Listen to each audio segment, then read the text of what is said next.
हाँ जी गाइस, तो फाइनली आप लोग के रिजल्ट्स आ चुके हैं एंड मुझे ये कहना चाहिए कि बहुत ही अच्छे रिजल्ट्स आईसीएसआई ने लाए हैं। मतलब आईसीएसआई का दिल कब से इतना बड़ा हो गया यार, इतने सारे बच्चे पास हुए हैं एंड मैं बहुत ज्यादा खुश हूँ क्योंकि जो मेरे फ्रेंड्स थे काफी सालों से स्टक थे वो लोग इस अटेम्प्ट में क्लियर हुए हैं।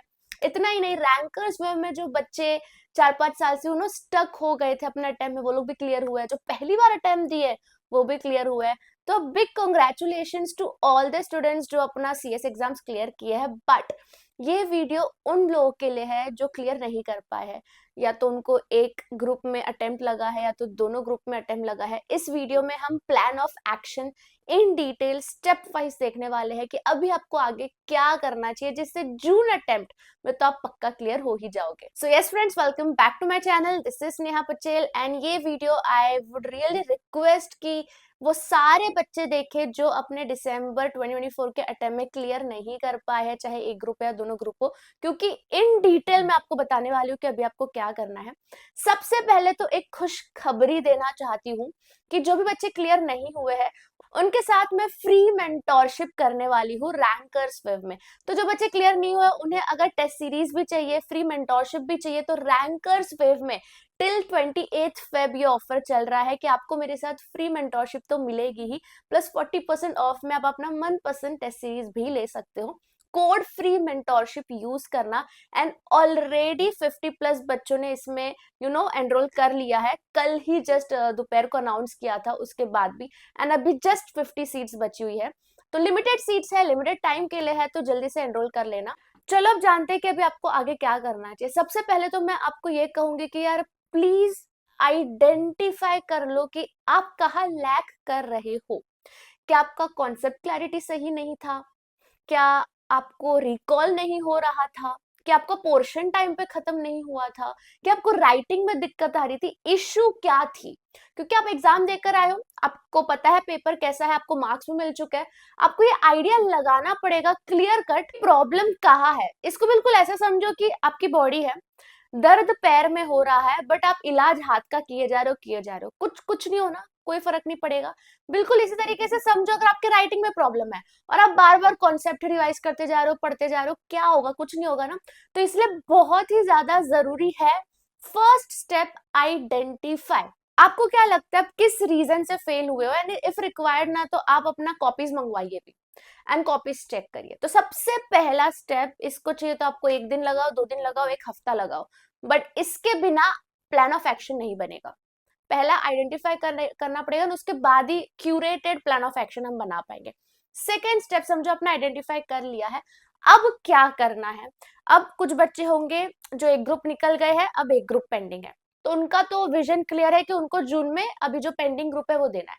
बट कुछ बच्चे हैं जिनका एक ग्रुप भी नहीं निकला और दूसरा ग्रुप उन्होंने दिया ही नहीं था, तो वो दोनों ग्रुप देंगे अभी, या तो फिर कंफ्यूज है कि हम जो ग्रुप में फेल हुए हैं वही दे। ये कंफ्यूजन इन बच्चों में रहेगा।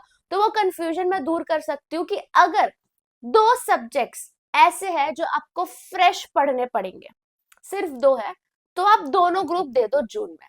बट अगर 2 से ज्यादा सब्जेक्ट्स ऐसे हैं जो आपको फ्रॉम द स्क्रैच पढ़ना पड़ेगा, फिर आप एक ही ग्रुप दो, फिर आप दोनों ग्रुप मिला के मत दो। ठीक है, ये जो भी मैंने कहा वो आप वापस सुनो एंड 2 ही मिनिमम सब्जेक्ट्स होने चाहिए। कि ये मैं इसलिए बोल रही हूँ क्योंकि अगर आप सब्जेक्ट्स ही खत्म करने लग गए तो आप रिवाइज कब करोगे, और रिवाइज नहीं कर पाओगे तो वापस वही होगा जो दिसंबर के टाइम में हुआ। तो हमें वो नहीं चाहिए। इसलिए बहुत ही स्ट्रेटेजिकली प्लान करना, पूरा सोच समझ कर कि आपको 10 अप्रैल के बाद अपना सेल्फ स्टडी प्रॉपर स्टार्ट कर देनी है। Proper mock test, proper past paper solving, proper notes making, है ना। तो 10 अप्रैल तक का आपके पास टाइम है जो भी पेंडिंग पोर्शन है उसको खत्म करने का। एंड अगर 10 अप्रैल तक आपको लगता है कि हाँ अगर मेरे को दोनों ग्रुप देना है, मेरा इतना सब्जेक्ट पेंडिंग है, वो हो सकता है तो करिए। बट अगर नहीं हो सकता तो प्लीज फिर आप एक ही ग्रुप तक सीमित रहिए। अब तीसरी चीज आपको क्या करनी है जो मैंने अभी आपको बताई कि आइडेंटिफाई करो। अब तीसरी चीज वापस आपको आइडेंटिफाई करना है कि कौन सा सब्जेक्ट है, कौन सा ऐसा कॉन्सेप्ट है जो आपको वापस पढ़ना पड़ेगा। ये आइडेंटिफिकेशन अगेन बहुत जरूरी हो जाता है, क्योंकि ये आइडेंटिफिकेशन से आप डिसाइड करोगे कि क्लासेस जाना है कि नहीं, लेक्चर्स देखने हैं कि नहीं, कि यूट्यूब से ही करना है। ये सब चीजें आपको आइडेंटिफाई करनी पड़ेगी। एंड जो भी आपको लगता है कि मुझे पढ़ना पड़ेगा वापस। एक होता है रिवीजन, एक होता है पढ़ना। ठीक है, तो रिवीजन वो होता है जो आपको ऑलरेडी हो चुका है, उसको हटा दो। एक है जो वापस से पढ़ना पड़ेगा, पूरा ही भूल चुके हो या फिर फ्रेश है, वो जो भी है ना वो सब आपको, जैसे मैंने कहा 10th अप्रैल तक आप खत्म कर लोगे। उसी के साथ ही साथ आपको क्या करना है, जो ऑलरेडी हो चुका है आपका पढ़ के, उसका टेस्ट देते रहना है, उसका रिवीजन करते रहना है, आइडेंटिफाई करना है क्या गड़बड़ की थी मैंने इसमें, उस पर ज्यादा ध्यान देना है। अब यहाँ पे पॉइंट 1 पर आ जाएंगे। अगर समझो आपने गड़बड़ की थी राइटिंग में, तो जो हो चुका है पढ़कर उसका आप सीधा राइटिंग प्रैक्टिस और टेस्ट से ही शुरुआत करोगे। उसमें कॉन्सेप्ट रिवीजन लेक्चर्स देखना ये सब नहीं करोगे। समझो अगर पॉइंट 1 में आइडेंटिफिकेशन आपका है रिकॉलिंग, तो आप रिवीजन नोट्स मेकिंग पे ज्यादा ध्यान दोगे कि ताकि आपको एंड मोमेंट तक अच्छे से याद रहे। तो इस तरीके से आपको प्लान आउट करना है। 10th अप्रैल तक जो हो चुका है उसका टेस्ट देते रहना है, एंड जो पेंडिंग पोर्शन है उसको खत्म करना है। अब 10th अप्रैल के बाद क्या, तो 10th अप्रैल के बाद आपको करना होगा प्रॉपर सेल्फ स्टडी, कि आप पास्ट ईयर के पेपर्स एकदम अग्रेसिवली सॉल्व करना स्टार्ट कर दोगे। हालांकि वो आप अभी भी करोगे, अभी ना आपका जो हो चुका है पढ़कर उसका पास्ट पेपर सॉल्विंग स्टार्ट कर दोगे, उसका आप राइटिंग प्रैक्टिस टेस्ट सब स्टार्ट कर दोगे। बट 10th अप्रैल के बाद आप अग्रेसिवली सिर्फ वही कर रहे हो, नो लेक्चर्स एंड नथिंग, सिर्फ सुबह उठ के अपना ही पढ़ना है आपको, कोई यूट्यूब पे जाके लेक्चर नहीं देखना। तब भी अग्रेसिवली आपका पास्ट ईयर पेपर सॉल्विंग चलेगा, अग्रेसिवली आपकी नोट्स मेकिंग कुछ है तो वो सब चलेगी। एंड मई के महीने में 1 मई से आप दोगे मॉक टेस्ट। जो भी जून का टाइम टेबल है, 1 जून को आपका JIGL है, तो आप 1 मई को दोगे JIGL। फिर सीलॉ है, देन अगेन उसी डेट का मई का महीना उठा के सीलॉ दोगे। तो ये सब प्लानिंग करनी है, मॉक टेस्ट के बिना मत जाना। ये मैं बहुत एक्सपीरियंस से बता रही हूँ, जो बच्चे रैंकर्स वेब में रेगुलरली टेस्ट दिए थे ना, वो बच्चे पास हो गए हैं। हमारे पास प्रूफ है कि जो बच्चों ने, जिन बच्चों की कॉपी हमने दिन रात चेक किया, वो बच्चे पास हुए हैं। एंड बच्चों के हमारे पास मैसेज भी आ रहे हैं कि काश हमने थोड़ी मेहनत कर ली होती, काश हमने टेस्ट दे दिया होता, काश आप जो बोल रही थी मैम हमने कर लिया होता, तो वो हो जाते पास। इसलिए अभी ये गलती आप मत दोहराना, टेस्ट देते रहना। एंड टेस्ट के लिए रैंकर्स जो आपके पास हमेशा है, यहाँ पे आपको 24/7 डाउट सॉल्विंग भी मिल जाएगी। ठीक है, तो ये तो हमने देख लिया प्लान ऑफ एक्शन। अभी मैं आप लोगों के साथ हार्ट टू हार्ट टॉक करना चाहती हूँ। देखो, सबसे पहले तो मेरे को सही में ये एडमिट करना पड़ेगा कि you guys are really very strong and very courageous, because fail होने के इंस्टेंट बाद आपके माइंड में ये भी आ रहा है कि भैया अब आगे क्या, अब आगे प्लान ऑफ एक्शन क्या होगा। एंड आप इस वीडियो पर भी आए हो, दैट शोज कि आप काफी स्ट्रांग हो, आपका माइंडसेट काफी स्ट्रांग है। एंड इस चीज के लिए I would appreciate your strong mindset, कि ये जो माइंडसेट है ना वो आपको लाइफ में आगे सही में बहुत काम आएगा।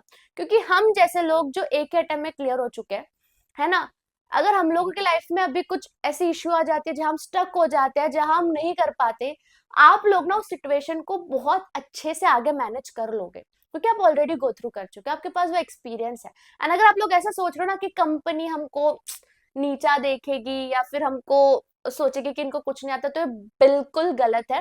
क्योंकि जो हेड CS बैठे हुए हैं ना बड़े कंपनीज के, वो लोग खुद मल्टीपल अटेम्प्ट वाले स्टूडेंट है, तो वो लोग कभी ऐसे छोटी नजर से मल्टीपल अटेम्प्ट वाले बच्चों को नहीं देखते। इवन मेरी खुद की, जितना मैं इस फ्रेटर्निटी में एक्सपीरियंस मेरा बढ़ता जा रहा है, मेरी खुद की रिस्पेक्ट इन लोगों के लिए ज्यादा बढ़ती जा रही है, आप लोगों के लिए जो बार बार फेल हुए हो बट फिर भी हार नहीं मानते हो, एंड फिर भी दूसरी बार अटेम्प्ट देने चले जाते हो। एंड मैं सच बता रही हूँ, मेरा जो एक फ्रेंड है जो बहुत सालों के बाद क्लियर हुआ है, उसकी जो खुशी थी ना, शायद हमारी भी खुशी उसके सामने कम थी जब हमको एक अटेम्प्ट में हम क्लियर हो गए थे। उससे कई ज्यादा खुश वो लड़का था, क्योंकि ऑब्वियसली कब जो जो चीज हमें बहुत टाइम से चाहिए, वो जब हमें मिल जाती है, तो सेंस ऑफ हैप्पीनेस जो होता है वो आप लोगों को फील करने मिलेगा। And you guys have a strong will power, strong mindset, please इसको कमजोर मत होने देना। एंड मैं ये चीज बोलूंगी कि failure is a part of your journey, failure is a part of success. तो जो भी हुआ है, स्ट्रॉन्ग माइंडसेट के साथ इसको एक्सेप्ट करो कि हाँ ठीक है, ये हुआ है, ये कमी है, एंड उस पर काम करो एंड आगे बढ़ो। ठीक है क्यूटीज, बाकी जो भी हो, आप पास हो फेल हो, I am really proud of you guys, irrespective of your results. मैं सच बता रही हूँ, मुझे नहीं फर्क पड़ता। हाँ, वो अलग बात है, मैं खुश जरूर होगी आप लोग पास हो गए, तो जैसे कि आज मैं खुश थी मेरे बच्चे पास हुए, बट मुझे मेरा आप लोगों को इस नजरिए से देखना कि हाँ ये अच्छा या बुरा है, वो पास फेल पे नहीं है।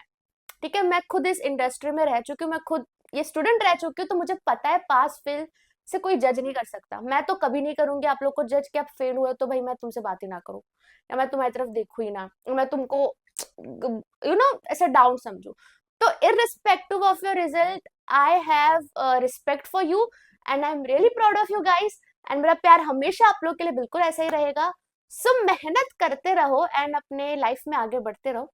बाकी हम मिलते हैं दूसरे वीडियो में। Bye bye, best of luck.